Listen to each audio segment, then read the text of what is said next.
우리 할렐루야 샬롬하고 인사합니다. 할렐루야 샬롬 샬롬 샬롬 샬롬 샬롬 샬롬. 하나님 사랑합니다. 여러분 주 안에서 사랑합니다. 오늘 예레미야 34장 22절까지 우리 교독했습니다. 오늘 제목이 Made Covenant 언약입니다. 오늘 우리 그 주본에 나와 있는 전주 요절, 금주 요절 빼먹었어요. 그죠? 24장 13절 오늘 중심입니다. 지난주에는 33장 3절이었죠. 자, 우리 한번 주보 가지신 분들 한번 우리 합독해서 읽고 넘어가는 시간 갖도록 하죠. 전주 33장 3절입니다. 너는 내게 부르짖으라. 내가 내게 응답하겠고 내가 알지 못하는 크고 은밀한 일을 내게 보이리라. 다얄 114 이런 이야기 많이 하죠. 오늘 말씀의 중심이죠. 13절 제목이 되는 말씀입니다. 14장 같이 함께 합독합니다. 이스라엘 하나님 여호와께서 이와 같이 말씀하시니라. 내가 너희 선조를 애굽 땅 종의 집에서 인도하여 낼 때 그들과 언약을 맺으며 이르기를. 그래서 Made Covenant의 언약을 맺었습니다. 우리가 세상 살면서 많은 약속을 하면서 살아가죠. 우리가 그 약속을 한 것들을 얼마나 잘 지키고 살아갔는지, 항상 하나님과의 약속은 또한 어떤지, 눈에 보이지 않는 하나님이니까 여러분들 그냥 그런가 보다, 아이고 이거 하려고 그랬는데 못하고 말았네 이렇게 넘어가십니까? 아니면 오히려 하나님과의 약속이기 때문에 마음에 거룩한 부담들이 더 많으신 분들도 많이 계시리라고 믿습니다. 하나님은 어떤 하나님? 언약의 하나님이라고 말씀하시네요. 구약의 언약은 그리스도가 오실 때까지 대한 언약이었습니다. 그리고 그 언약대로 그리스도는 이 땅에 오셨습니다. 신약은 그 예수 그리스도가 오신 것에 대한 약속을 언약하고 있고 이제 다시 오실 예수 그리스도에 대한 언약을 우리에게 보이고 계십니다. 이렇게 성경 전체에 언약하고 있는 예수 그리스도를 저와 여러분들은 얼마나 믿고 계신지 우리 말씀 속에서 한번 깊이 묵상하시는 시간 갖도록 합니다. 남유다가 왜 하나님의 심판을 받을 수밖에 없었는지를 분명하게 말씀하고 있습니다. 오늘 본문에는 하나님과의 언약을 지키지 아니하였기 때문이다 라고 말씀하죠. 언약이라는 것은 히브리어로 베리트라고 얘기합니다. 베리트의 뜻은 쪼갠다 라는 뜻을 갖고 있습니다. 고대 시대에는 중요한 약속을 할 때 짐승을 죽여서 가운데를 쪼개가지고 양쪽으로 나눠놓고 약속을 했다고 합니다. 이것은 곧 어느 한쪽이 약속을 지키지 아니할 때는 이렇게 짐승처럼 쪼개진다 이런 뜻을 의미를 갖고 있어요.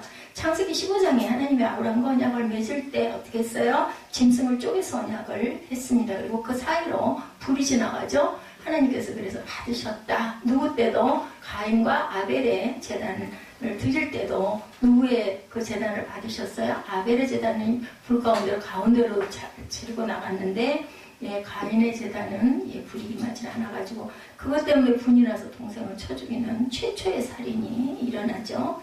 이스라엘 백성들은 이러한 중요한 언약을 어겼을 경우에 어떻게 된다라는 것을 알고 있었어요. 이렇게 쪼개져요. 그죠? 쪼개지면 어떻게 돼요? 우리 죽죠.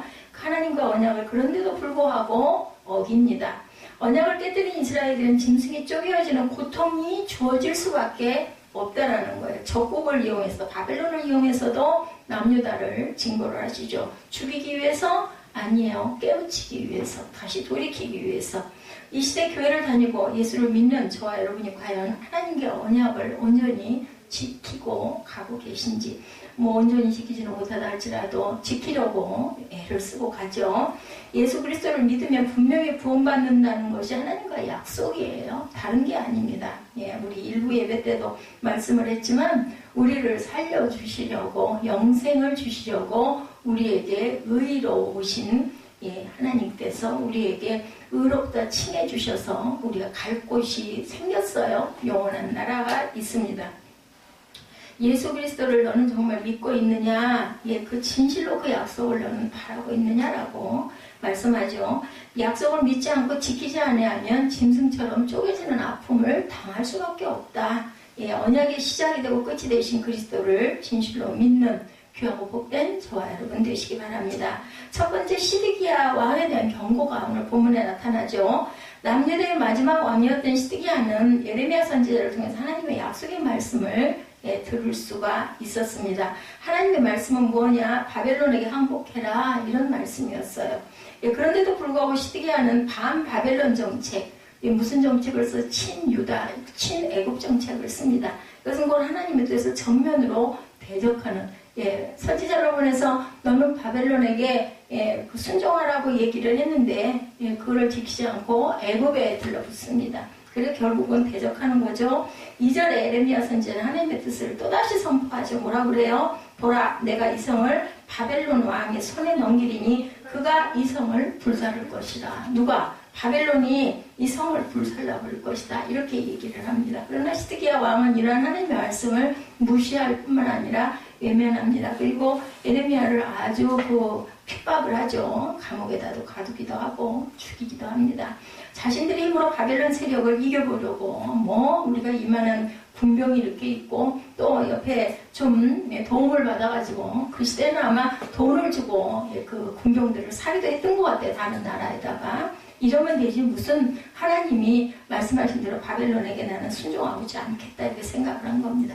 인간이 짐승보다 무죄한 자들이 되는 것은 자신의 의지로 하나님의 뜻을 무시하려고 할 때 뭘 친다고 그래요? 결함으로 바위친다. 여러분들 그런 얘기 많이 들어보셨죠? 그거보다 더 수천 배는 더 기가 막힌 노릇입니다. 짐승보다 못한 인간들이 결국은 됩니다. 하나님을 무시하면은. 여러분들이 태어난 게 부모에 의해서 그냥 태어난 것 같지만요. 그 여러분들 아시죠? 정자와 난자가 얼마나 많은 경쟁 속에서 하나의 그 인간이 태어날 때까지 그 과정을 여러분들 아마 아실 거예요. 그런 부분을 이기고 죄가 되고 여러분이 되셨어요. 그것은 하나님의 섭리가 아니면 하나님의 생명의 시토를 여러분 안에 제 안에 넣어주시지 않으면 우리는 인간으로 태어날 수가 없습니다. 정말 존귀한 자예요. 수백 대 1, 수천 대 1, 수만 대 1도 굉장히 귀하다고 하는데 수억만 분의 1이 우리 죄가 되고 여러분이 된 겁니다. 짐승은 자연을 주관하고 계신 하나님의 순리에 순종하며 살아가지를 않아요. 지들 마음대로 그냥 풀밭에서 뛰어놀다가 부딪혀 죽기도 하고, 그죠? 그럼 또 다른 그 짐승의 먹이가 되기도 하고 합니다. 하나님의 말씀에 순종하지 아니한 시드기야 왕이 어떻게 된다고 말씀했는지 우리 한번 살펴보도록 하죠. 첫째 시드기야 왕이 뭐가 될 거라고 그래요? 포로가 될 거다. 3절 우리 봅니다. 시드기야 왕은 바빌론으로 포로로 끌려가 바빌론 왕을 대면할 것이다. 3절 볼까요? 한번 읽어볼까요? 내가 그의 손에서 벗어나지 못하고 반드시 사로잡혀 그의 손에 넘겨줘서 내 눈은 바벨론 왕의 눈을 볼 것이며 그의 입은 내 입을 마주대하여 말할 것이요 너는 바벨론으로 가리라. 바벨론에 끌려갈 거라고 이렇게 예언을 듣습니다. 열왕기하 25장 7절에도 보면 그들이 시드기야의 아들들을 그의 눈앞에서 죽이고 시드기야의 두 눈을 빼고 노사슬로 그를 결박하여 바벨론으로 끌고 갔더라. 이렇게 같은 내용이 나타나 있습니다. 여러분들 그 주보도 참조를 해서 보십시오. 아마 나타나 있는 것도 있을 겁니다. 시드기야 왕의 모습을 보고 우리가 깨달아야 할 부분, 하나님의 언약의 말씀을 믿지 아니한 자들은 시드기야처럼 세상의 포로로 되어져서 영적인 눈이 뽑힌다. 설령 우리 눈이 뽑히지 않는다 하더라도 영적인 눈이 멀어버립니다. 그러한 그 일이 일어난다라는 것. 모든 인간 앞에서 하나님의 약속의 말씀과 세상의 약속의 말들을 우리가 있을 때 분별할 줄 알아야 된다. 어떤 말씀을 따르고 살 것인가는 자신 스스로 뭐 한다고요? 초이스라고 했죠. 항상 우리는 선택하고 살아가야 된다는 겁니다. 예수를 믿고 있는 자나 사는 자라는 당연히 하나님 말씀에 순종하고 하나님 말씀을 따르고 하나님 말씀을 선택하고 살아가야 되겠다. 그거 쉽지는 않습니다. 왜냐하면 우리가 죄성을 갖고 있기 때문에 자꾸 돌아가고 싶어요. 죄 속으로 들어가고 싶습니다. 근데 우리는 의롭다 칭함을 받은 사람들이 됐어요. 하나님의 자녀들이 됐어요. 그렇기 때문에 이 땅이 우리의 있을 곳이 아니다 보니까 자꾸 세상이 나를 유혹을 합니다. 그 속으로 자꾸 빨려 들어가고 싶어요. 원래가 죄의 자녀였기 때문에. 인간의 육적인 귀는 세상의 말에 너무 익숙해져 있어서 하늘의 소리 잘 안 들립니다. 순종하기도 힘들고 부담스럽습니다. 그걸 왜 꼭 내가 해야 돼? 이런 마음이 듭니다. 그냥 나는 이게 좋은데. 근데 그대로 내버려 뒀다가는 그죠? 멸망할 수밖에 없기 때문에 자꾸 하나님이 상황을 통해서, 문제를 통해서 여러분들을 깨우십니다. 일어나, 이것 좀 봐. 사무엘아, 일어나.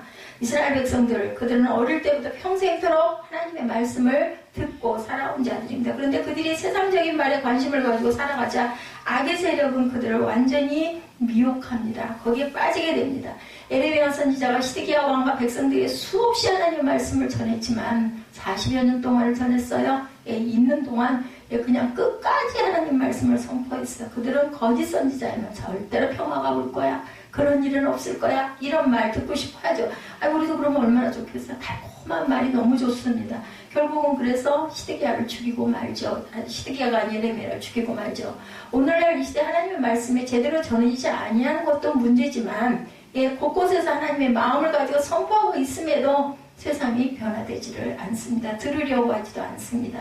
교회와 교회를 다니는 자들은 더욱 타락되어 가고 있기도 하죠.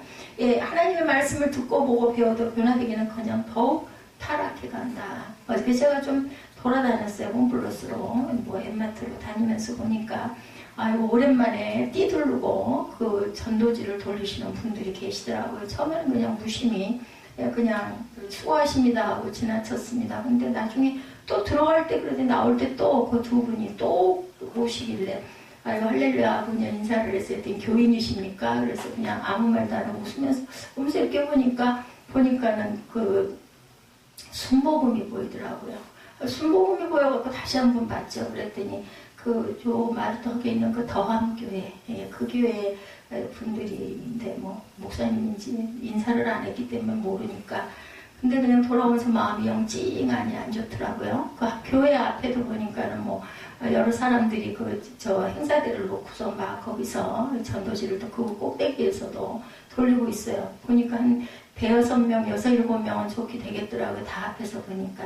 그냥 마음이 너무너무 아파요. 그리고 우리 지금 회장 목사님 교회에서 배신 때리고 나와가지고 몇십 명이, 무슨 내용인지 정확하게는 모르지만, 그래가지고 우리 그 회장 목사님이 내가 죽어도 평생을 용서하지 않겠고, 절대로 우리 교단에는 발을 못 붙이게 하겠다.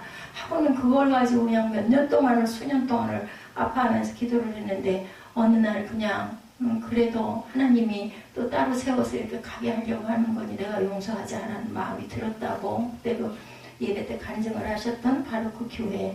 그 담임 목사라는 사람 얼굴을 보고 싶어요. 우리 지밤에 들어와 있는데 예배는 지밤에는 절대로 나오지도 못하죠. 얼굴을 좀 봤으면 좋겠는데 그냥 마음에서 그냥 좋지 않은 마음에 저도 일어나가지고 가가지고 좀 들이대보지만 목사님이 누구시냐고 나 요 아래에 있는 새생명 세빛교회 담임이라고 우리 지밤이시네요. 맨 마지막에 실려있어요. 우리 그 지방에 목록에 보면 지금 32개인가 3개 교회 우리 지방에 있습니다.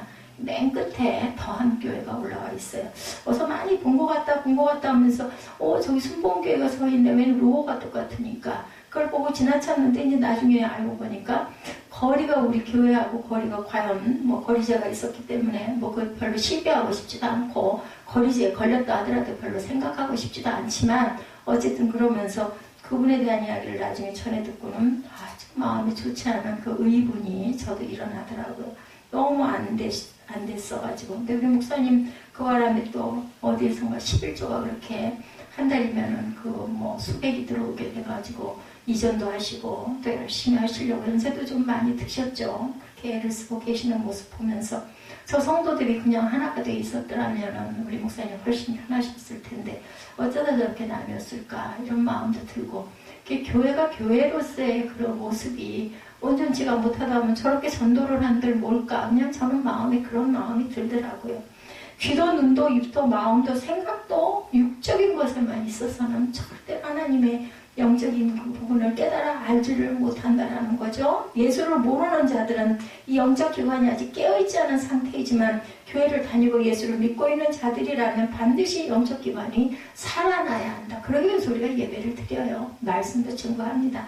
다 말씀이 은혜가 되지는 않고 다 그 말씀이 굉장히 귀하게 여겨지지 않다 하더라도 어느 순간 어느 말씀 한마디가 내 마음 안에 딱 꽂혀서 내가 눈을 뜨고 깨어날 수 있기를 저는 그걸 바라고 여러분에게 전하고, 여러분들은 되도록이면 말씀을 들으려고 집중을 하시면서 아마 말씀을 보고 계시리라고 믿습니다.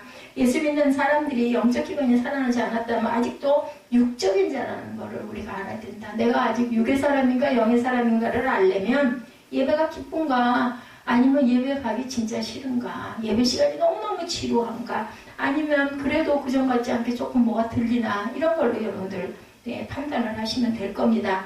하나님의 말씀을 육적인 귀로 들려주는 것은 그 말씀의 의미를 깨닫고 영적인 귀를 가지라는 거예요. 그래서 말씀을 자꾸 들려드리는 겁니다. 그리고 입술로 고백하시게 합니다. 제가 돌아가면서 기도를 하게 하고, 성찬 때도 성찬 접한 부분에 말씀을 자꾸 여러분에게 읽게 하는 것은, 그렇게 입으로라도 고백을 하다 보면은 그쪽의 말씀이 여러분들 안에 각인이 되게 하려고. 왜냐면 그럴 기회가 거의 없으시잖아요. 눈으로 그 성경 이렇게 쭉 집중해서 묵상해서 잘 못 보시잖아요. 바쁘게 살아가다 보니까. 그래서 제가 입술로 자꾸 고백을 하도록 그렇게 하려고 합니다. 요즘에 제가 그 예배 시작 전에 기도하고 끝나고 나서도 제가 축도 전에 기도하는 것도 그런 의미가 있어요. 그냥 미인간이 있는 것보다는 그래도 통성으로 기도하고 막 음악도 좀 크게 틀어놓고 하다 보면 나도 뭔가 마음에 갈급한 생각이 들 때 한마디라도 하나님께 이런 기도하시라고 분위기를 만들어 드리는 거죠. 그래서 함께 우리 기도합시다. 순종하셨을 때 순종이 제사보다 낫다고 그래요. 그냥 따라오시면 됩니다. 영적인 자가 되지 못하면 우리 또한 시기와 왕처럼 세상의 포로가 돼서 사단에게 영적인 눈이 뽑히면 안 되지 않겠어요? 그렇게까지는 되지 말아야 되겠죠? 둘째로 시드기야 왕의 죽음에 대해서 4절 5절에 나타나 있습니다. 4절 5절 한번 볼까요? 그러나 유다의 시드기야 왕이여 야훼의 말씀을 들으라. 야훼께서 내게 대하여 이와 같이 말씀하시라. 내가 칼에 죽지 아니하고 평안히 죽을 것이며 사람이 너보다 먼저 있는 내 조상들과 선왕들에게 분양하던 것 같이 네게 분양하는 너를 위하여 애통하기를 슬프다 주여하리니 이는 내가 말하였습니다. 야훼의 말씀이라 하시니라. 너는 평안하게 죽을 거래요. 그나마 얼마나 감사해요. 그죠? 예. 평안히 죽을 것이라고 하는데 이 말은 행복한 삶을 살다 죽는 것을 의미하는 거 아니라 죽고 싶어도 죽지 못하고 정해진 수를 누리게 되고 죽을 것이다, 이러한 뜻을 갖고 있습니다.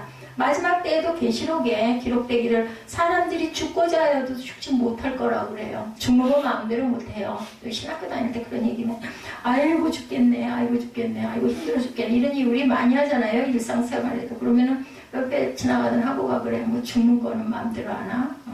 죽는 것은 은혜 받은 사람이 제대로 죽어, 이렇게 하고 웃으면서 지나가던 일이 있었는데, 우리 마음대로 죽을 수도 살 수가 없어요. 사는 것도 죽는 것도 하나님의 뜻 안에 있습니다. 내가 할 수 있는 건 없더라고요. 보니까 뭐 숨 쉬는 거, 내가 숨 쉬고 싶다고 해서 쉽니까? 그죠? 예, 그 뭐 어느 한순간 뭐 하나만 조금만 잘못되면 숨 못 쉬면 결국은 다른 기관이 아무리 100개 중에 99개가 다 정상이고 아주 건강해도 결국은 우리는 그냥 갈 수밖에 없어요. 그걸 아무도 모르는 거지. 그게 신비고 문제고 기적입니다. 계시록 9장 6절입니다. 그날에는 사람들이 죽기를 구하여도 죽지 못하고 죽고 싶으나 죽음이 뭐라 그래요? 그들을 피하리로다, 이렇게 말씀을 하고 있습니다. 죽음이 피한다고 말씀을 하죠. 그래서 보면은 하나님의 언약의 말씀을 외면하고 무시하고 사는 자는 그 인생이 고통 속에서 살아가는 자가 될 것이다 라는 거예요. 고통 속에서 생명을 유지하면서 산다는 것처럼 괴로운 일이 없습니다. 그래서 우리 기도할 때 연세 드신 분들은 보니까 다들 그렇게 기도하고 계시더라고요. 정말 편하게 잠자는 것처럼 돌아가게 해달라고. 그죠? 2, 3일 조금 몸이 불편하다가 그냥 가게 해달라고. 그것처럼 귀한 은혜가 없다고 저도 생각을 합니다. 자, 하나님 말씀을 믿지 못한다는 것은 하나님을 믿지 못하는 것과 같습니다. 하나님의 언약의 말씀을 외면하고 무시하고 사는 사람들은 인생 속에 그 고통으로 살아갈 때, 돌아갈 때까지도 내가 원해도 돌아가지를 못하는 것, 그것처럼 또 고통스러운 건 없죠. 하나님을 떠난 평안이, 예수 그리스도를 떠난 평안이 진정한 평안은 절대로 아닙니다. 그 평안은 영원한 평안이 아니죠. 이 땅에 잠깐, 마약처럼 잠깐 누리는 평안이지, 평안은 영원한 평안이 절대로 될 수가 없다. 예수 안에서만이 영원한 평강을 얻을 수 있다는 것을 우리가 깨닫고 가야 되겠다. 분명히 말씀하죠. 예레미야 29장 11절, 요한복음 14장 27절, 예, 여기 주보에 나와 있을 겁니다. 너희를 향한 나의 생각을 내가 하나니 평안이요 재앙이 아니라고 말씀하죠. 예, 요한복음 14장 27절은 너무나 잘 아는 말씀이죠. 평안을 너희에게 끼치노니 곧 나의 평안을 너희에게 주노라. 내가 너희에게 주는 것은 세상이 주는 것 같지 아니하리라. 너희는 마음에 근심하지도 말고 뭐라 그래요? 두려워하지도 말라. 근심과 두려움은 절대로 저 성령이 주시는 게 아니에요. 사단이 주는 겁니다. 근심과 두려움은.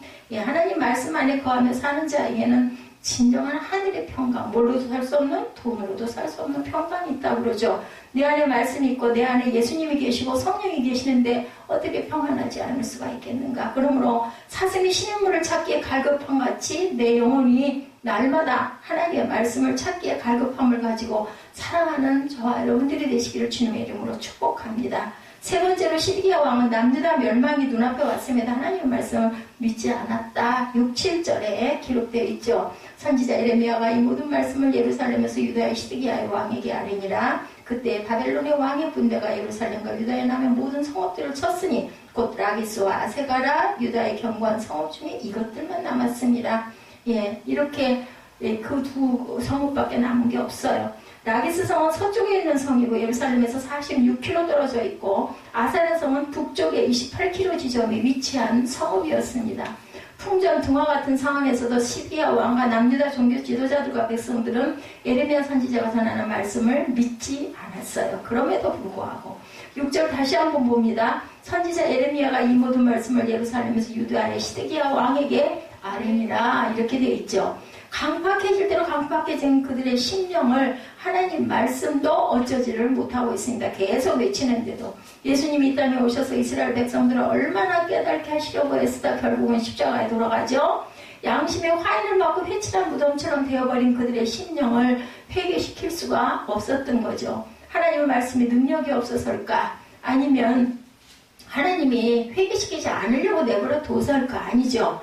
오늘날 이 시대도 같습니다. 하나님의 말씀이 능력이 없어서 강박한 자들을 회개시키지 못한 것이 아니죠. 교회 안에서도 이렇게 교회가 세상보다도 더 못되게 배신을 하고 교회가 쪼개져서 깨져서 나타납니다. 그리고 전도를 합니다. 우리 교회 오십시오. 예수 믿으십시오. 그러니까 온전한 전도일까? 저는 그런 생각을 했습니다. 어저께도 그 모습을 보면서. 사울 같은 악한 자도 변화시켜 사도 바울이 되게 하신 예수님이신데 왜 그들은 회개되지가 않았을까? 그들을 그대로 방치해두고 계신 것은 그들에게 회개하고자 하는 마음을 찾아볼 수 없기 때문에 버려두고 계시는 것, 선택은 누가 하기 때문에 본인의 몫으로 하나님께서 우리를 지으실 때부터 선택의 자유를, 의지를 주셨어요. 그렇기 때문에 알려줍니다. 길을 보여줍니다. 선택하라고 합니다. 우리는 항상 A, B, C의 관계를 살아간다고 하죠. 항상 우리가 중간에 선택하는 초이스를 놔두고 이걸로 갈 거니 저리 갈 거니 이 길은 그 생명의 길, 이 길은 사망의 길, 이 어떤 길을 너는 선택할래? 항상 물어본다라는 거죠. 예, 우리 그 9시 예배, 새벽 예배에서 이 말씀이 있었죠. 우리 좋은 말씀 속에서 인생은 B to D다 얘기하죠. B는 birthday, D는 death. 태어나고 죽습니다. 예, 그런데 B와 D 사이에는 C라는 알파벳이 있는데 그것은 초이스, 선택을 한다. 죽느냐 사는 자는 내가 선택하기에 대해서 죽음의 길을 가기도 하고 생명의 길을 가기도 한다라는 거죠. 그러한 자들을 향해서 마태복음 23장에서 뭐라 그래요? 독사의 새끼들아 너희가 어떻게 지옥의 판결을 피하겠느냐 이렇게 얘기합니다. 예, 이미 판결이 그들 앞에 놓여져 있음을 말씀하죠. 마지막 때 계시록 22장 11절에 보면 불의를 행하는 자는 그대로 불의를 행하고 더러운 자는 그대로 더럽고 의로운 자는 그대로 의를 행하고 거룩한 자는 그대로 거룩하게 하라 이렇게 말씀합니다. 불의함에서 더러운 곳에서 내가 내 죄를 회개하고 나와야 된다라는 거예요. 회개하기까지 예수님이 해주시는 것은 아니다. 그것은 누가? 내가 회개해야 합니다. 회개할 수 있도록 말씀은 주십니다. 선포를 합니다. 누군가를 통해서, 주의 종을 통해서, 그 시대는 예언자 예레미야를 통해서. 근데 그걸 듣고 회개하지 않는 것은 선택은 본인이 하지 않으면 죽을 수밖에 없다. 시드기야 왕처럼 남유다 백성들처럼 멸망을 피부로 느낄 수 있을 정도로 눈앞에 왔음에도 불구하고 깨닫지 못하고 영적으로 무죄한 자들이 되지 않기를 주님의 이름으로 축복합니다. 시편 119편 18절에 내 눈을 열어서 주의 율법에서 놀라운 것을 보게 하소서. 예, 다윗이 고백을 하죠. 내 눈을 열어달라고, 놀라운 것을 보게 해달라고. 기도하면 이거 안 해주시겠어요? 이런 기도는 그냥 즉각 그냥 들어주시죠. 영적인 눈을 열고 영적인 귀를 세워서 이 시대에 들려오는 소리를 들을 수 있는 그러한 저와 여러분들이 되셔야 되겠죠. 세상에 돌아가는 것을 모르면 대화가 이루어지지를 않아요. 그죠? 그래서 시사에 밝아야 한다는 말이 있습니다. 마지막 때에 이루어질 일들을 모르면 시드기야 왕처럼 멸망을 외쳐도 무슨 말을 하느냐 하고 믿지를 못하게 된다는 거죠. 베드로전서 4장 7절입니다. 만물의 마지막이 가까웠으니 그러므로 너희는 정신을 차리고 근신하여 기도하라. 이렇게 얘기합니다. 정신 차리고 기도해서 남유다 백성들처럼 영적으로 무지해서 볼 줄 모르고 듣지 못하는 그러한 사람이 되어서는 안 되겠다. 두 번째, 언약을 이용한 시드기야 왕의 이야기가 8절에서 16절까지 이어져 있습니다. 예루살렘이 바벨론에 의해서 포위된 상황에서 시드기야 왕은 한 가지 개혁 조치를 단행했는데 그것은 같은 동족으로서 노예가 된 자들을 해방시켜주는 내용이 나타나 있죠. 몇 년? 6년이 지나면 7년째 되는 해 그들을 노예에서 풀어주는 그 부분이 있습니다. 모세의 율법에 나와 있죠. 희년이라고 하죠. 근데 그것을 해방시켰다고 아까 어떻게 우리 읽어보니까 다시 그들을 데려다가 노예로 막 부리죠. 약속을 어긴 거예요. 네가 나와의 언약을 어겼다. 이렇게 말씀을 합니다. 하나님의 언약에는 같은 동족의 노예가 되었다 할지라도 7년째 되는 해에는 노예를 자유롭게 해주라. 이렇게 신명기 15장 12절에 말씀하고 계세요. 그동안 하나님 말씀을 떠나 살아온 남녀다는 노예제도의 언약도 지키지 않고 살았어요. 신명기 15장 12절 봅니다. 내 동족 히브리 남자나 히브리 여자가 내게 팔렸다 하자. 만일 6해 동안 너를 섬겼거든 7째 해에 너는 그를 놓아 자유롭게 할 것이요. 분명히 말씀합니다. 14절에도 보면 너희는 형제 히브리 사람이 내게 팔려왔거든 너희는 7년 되는 해에 그를 놓아줄 것이니라. 그가 6년 동안 너를 섬겼은즉 그를 놓아 자유롭게 할지니라 하였으나 너희 선조가 내게 순종하지 아니하며 귀를 기울이지도 아니하였느니라. 이렇게 14절에도 분명히 말씀하고 있죠. 내 눈앞에서 내 이름으로 일코록을 받은 집에서 15절에 보면 뭐라고 말씀하고 있어요? 내 눈앞에서 바른 일을 행하여 각기 우세에게 자유를 선포하되 내 이름으로 일컬음을 받은 집에서 내 앞에서 계약을 너는 맺었는데 왜 그 계약을 위반하느냐. 하였거든 하는 것은 뭐예요? 왜 그렇게 안 했니? 그걸 물어보시는 거죠. 내 이름으로 일컬음을 받은 집, 내 앞에서라고. 어딜까요? 성전이죠.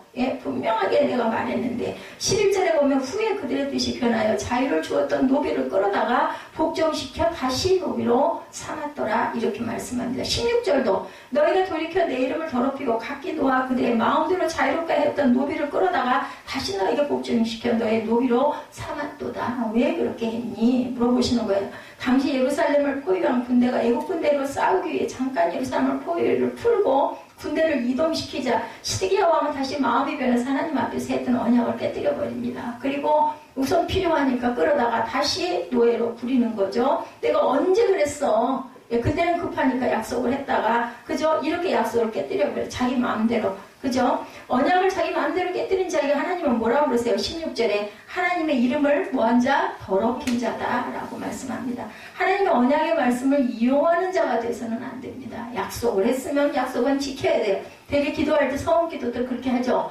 하나님 이것만 이렇게 해주시면요 제가 평생을 이렇게 할게요 하고 기도합니다. 근데 그거 해주시고 나면은 뭐예요? 근데 내가 언제 이거 하기나 해야 되는데 지금 뭐 상황이 내가 이런데 뭐 하나님도 아시겠지. 이게 자기 합리로 이렇게 해서는 안 되는 거죠. 어렵고 힘들 때는 지키고 안 어려울 때는 어떻게 쉽게 저버리는 행위는 하나님의 이름을 더럽히는 자다라고 말씀을 하죠. 하나님의 언약은 지켜도 되고 안 지켜도 되는 게 아니고 반드시 지켜야 됩니다. 언약이 약 613개까지 율법으로 나눠져요. 10계명도 보면. 하지 말라는 명령이 365개, 하라는 명령이 248개입니다. 그 세분된 내용을 보면 하지 말라는 게 더 많네요. 그죠? 하라는 것은 적어요. 그러나 이 율법을 예수님은 어떻게 두 가지로 압축을 하고 가시죠? 마태복음 22장 37절에서 40절에 보면 간단하죠. 내 마음을 다하고 목숨을 다하고 뜻을 다해 주 너의 하나님을 사랑하라 하셨으니 이것이 크고 첫째 되는 계명이요 둘째도 그와 같으니 내 이웃을 내 자신같이 사랑하라 하셨으니 이 두 계명이 온 율법과 선지자의 강령이니라. 하나님을 사랑하고 이웃을 사랑하라는 이야기예요. 위로는 하나님을 섬기고 그리고 내 가족을 사랑하고 내 주변을 사랑하고 그것이 바로 이웃 아닙니까? 이렇게 이것이 곧 예수신앙의 핵심입니다. 목숨을 다하고 성품을 다해서 하나님을 사랑하고 내 이웃을 사랑해라. 오직 예수신앙이 이루어지지 않고 아무리 이웃을 내모같이 사랑한다 해도 그것은 첫 번째 언약을 지키지 못하는 모습이기 때문에 온전한 언약이 될 수가 없다. 하나님을 먼저 사랑하지 않으면 이웃을 온전히 사랑하는 것이 될 수가 없다라는 겁니다. 우리가 보면은 선을 행하는 것, 착한 일, 잘한 일을 하는 사람이 선한 사람, 착한 사람, 정의로운 사람이라고 생각하죠? 아니에요. 믿음이 있는 사람을 하나님은 의롭다 칭했기 때문에 선한 사람이라고 의를 행했다라고 말씀을 합니다. 그러니까 믿음이 없이는 어떤 일을 해도 하나님께서 의롭다고 칭해 주실 수가 없다는 것. 의롭지 못한 자는 영생의 나라에 들어갈 수가 없습니다. 오늘날 이 시대 오직 예수 신앙이 이루어지지 않는 가운데 행하고 있는 일들이 엄청 많죠. 아까 제가 말씀한 그 교회 같은 경우도 그렇습니다. 교회 행사 프로그램 목적 엄청 훌륭합니다. 대단합니다. 보면 아주 의리번쩍합니다. 그런데 예수를 나의 목숨보다 더 사랑하지 않는 가운데 행해지는 일들이라면 하나의 그냥 행사로 자꾸 그런 일을 치른다면 아니면 어떤 부를 창출하기 위해서 치른다면 그것은 온전한 그것은 하나님의 사랑의 언약이 절대 될 수가 없다. 그것은 행사에 그치고 마는 겁니다. 구약에서는 오실 예수에 대한 언약, 신약에서는 오신 예수에 대한 언약과 다시 오실 예수에 대한 언약이 말씀이 증거되고 있습니다. 예수님은 자신이 십자가에서 흘리고 그 가신 언약의 피 말씀하죠. 마가복음 14장 24절에 보면 시드기야 왕은 하나님의 언약을 이용합니다. 그렇다면 오늘날 그 언약을 이용하는 것은 뭘까? 예수를 이용하는 자들이에요. 아까 그 교회 같은 경우 예수를 빙자해가지고 그래서 자기들이 교회를 세우고 나와가지고는 전도를 하고 다닙니다.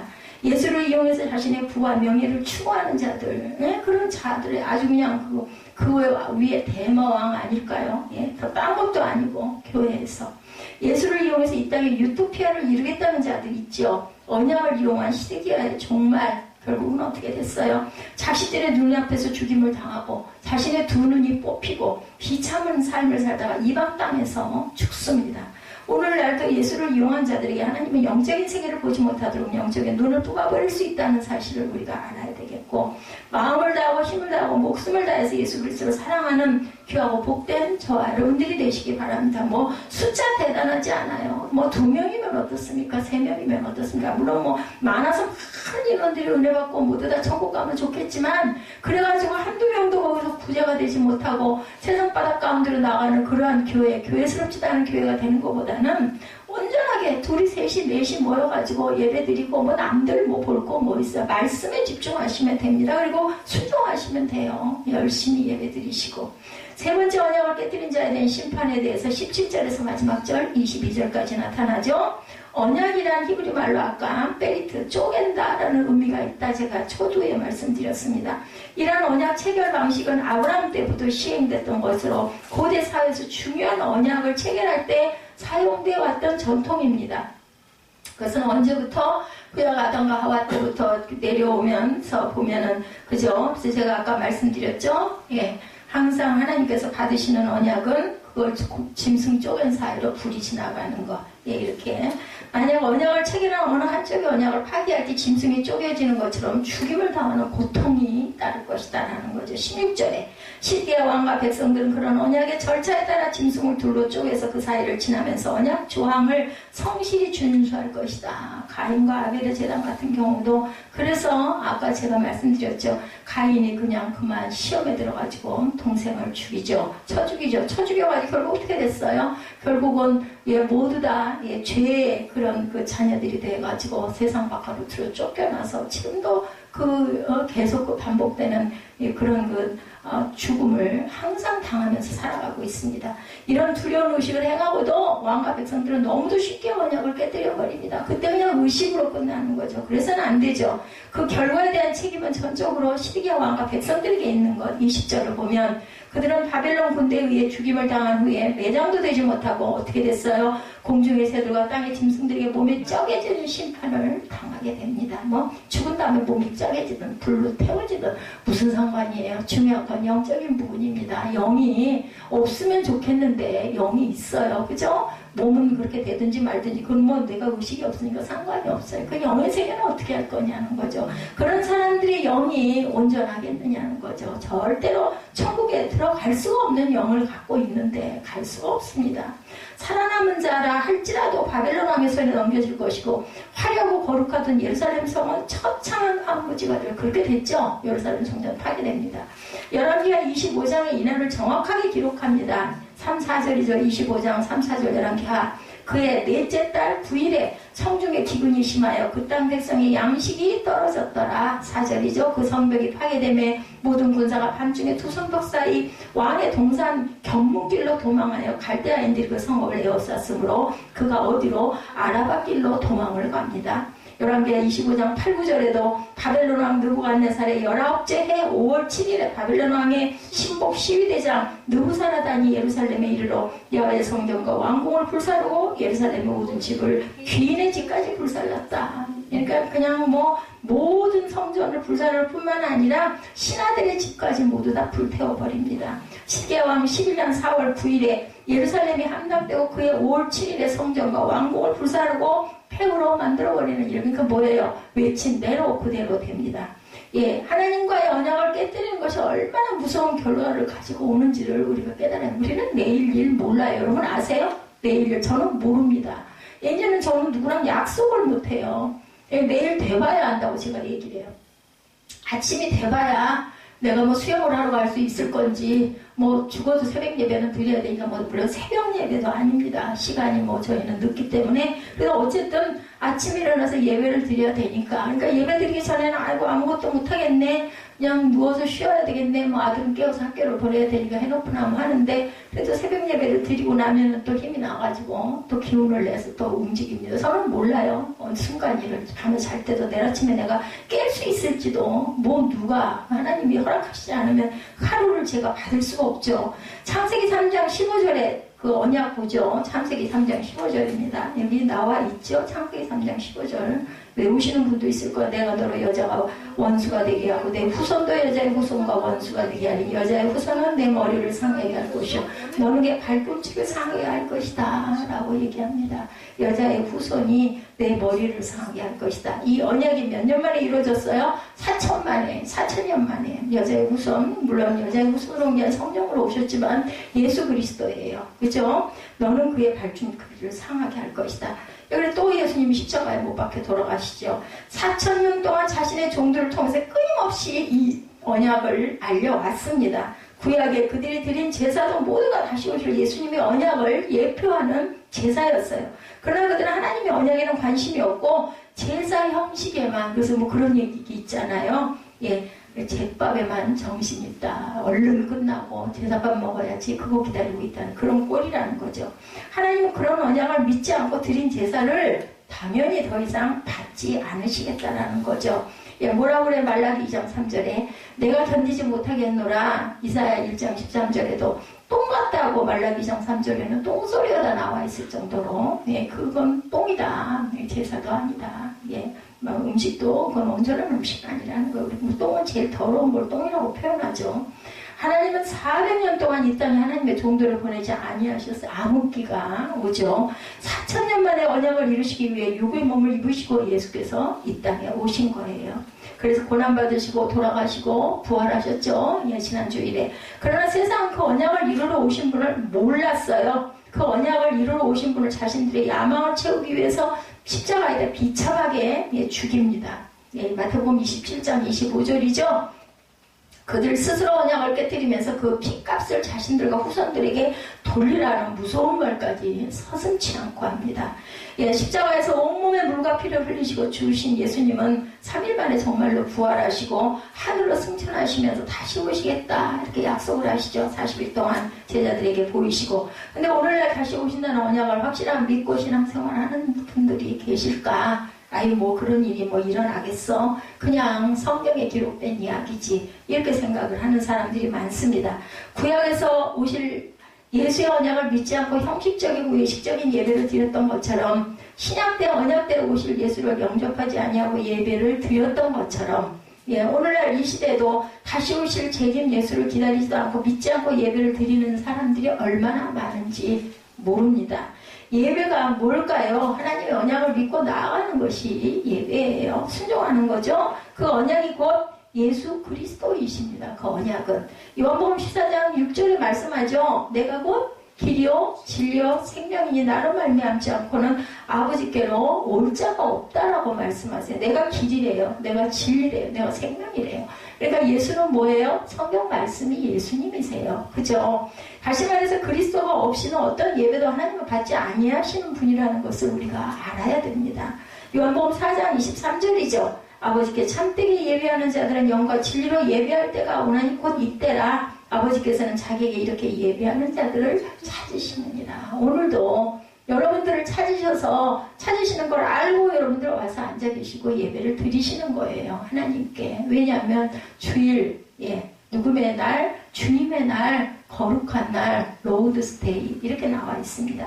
영과 진리로 예배하는 것이 예수 그리스도 언약을 믿고 믿음으로 드리는 예배를 의미합니다. 그러므로 오늘날 이 땅에서 드려지는 예배는 초림 예수의 언약만 믿고 드리는 예배가 아니라 다시 오시겠다라는 그 예수님의 언약도 믿고 드려지는 예배가 되어야 된다. 왜? 성경은 1.1획도 변함이 없고 모든 게 다 구약은 이루어질 것을 예시했던 그것이 신약에 다 이루어졌죠? 언약을 이용하고 언약을 자기 마음대로 깨뜨린 자들의 마지막에 어떠한지를 깊이 깨닫고 모든 언약의 핵심이 되신 그리스도를 더욱 깊이 믿고 알고 사랑하고 나아가는 저와 여러분들이 되셔야 합니다. 때는 선택하라고 주신 때가 영원히 계속 반복되지는 않습니다. 때가 있습니다. 지금은 여러분들이 들으셔야 할 때이기 때문에 제가 말씀을 드리는 거고 들으시는 것은 언젠가는 이루어지기 때문에 선택은 초이스는 누구라고요? 죽고 사는 것은 선택은 내가 하는 것입니다. 성경의 소림 예수가 360번 언약하고 있는 반면에 재림 예수는 여러분 1560번이나 반복이 되고 있습니다. 어떤 게 중요한 것 같습니까? 오셨어요 이미 그죠? 근데 오실 예수가 1960번을 강조하고 있습니다. 무려 5배나 더 재림 예수의 언약에 대해서 강조하고 있다고 성경이 증거합니다. 하나님이 무엇에다가 기쁨 관심을 두고 말씀하셨는지는 초등학생들도 그렇다면은 많이 반복하는 게 더 중요하겠지. 이건 애들도 아는 얘기예요. 초림 예수는 정말 중요하죠. 초림 예수를 모르고 재림 예수를 알 수가 없기 때문에 중요하게 오신 거예요.